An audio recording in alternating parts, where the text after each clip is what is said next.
అందుకని అపూర్వమైన బ్రహ్మచర్యాన్ని 1000 ఏళ్ళు పాటించాడు. కాబట్టి ఆ తేజస్సు పతనం అయితే ఆ తేజస్సును భరించడానికి ఎవరికీ శక్తి లేకపోయింది. అగ్నిదేవుడు వచ్చి స్వీకరించాడు స్వయంగా. అందుకే ఇప్పటికీ కార్తీక కుమారస్వామిని ఆగ్నేయుడు అంటారు. ఆయన జన్మకి అగ్ని ఒక కారణం. శివ తేజస్సును కొంత పట్టుకుని ధరించాడు.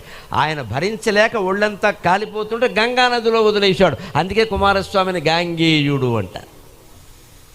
గంగానది కూడా భరించలేక ఆ నది ఒడ్డున ఉండే రెల్లుగడ్డి బాగా పెరిగిన చోటు చూసి, రెల్లు దుబ్బులు ఉన్న చోట చూసి అక్కడ వదిలేసింది ఆ తేజస్సుని. ఆ రెల్లుగడ్డి నుంచి పుట్టాడు కుమారస్వామి. రెల్లుగడ్డిని సంస్కృతంలో శరవణములు అంటారు. అందుకే శరవణ భవ శరవణ భవ శరవణ భవ అంటారు కుమారస్వామి.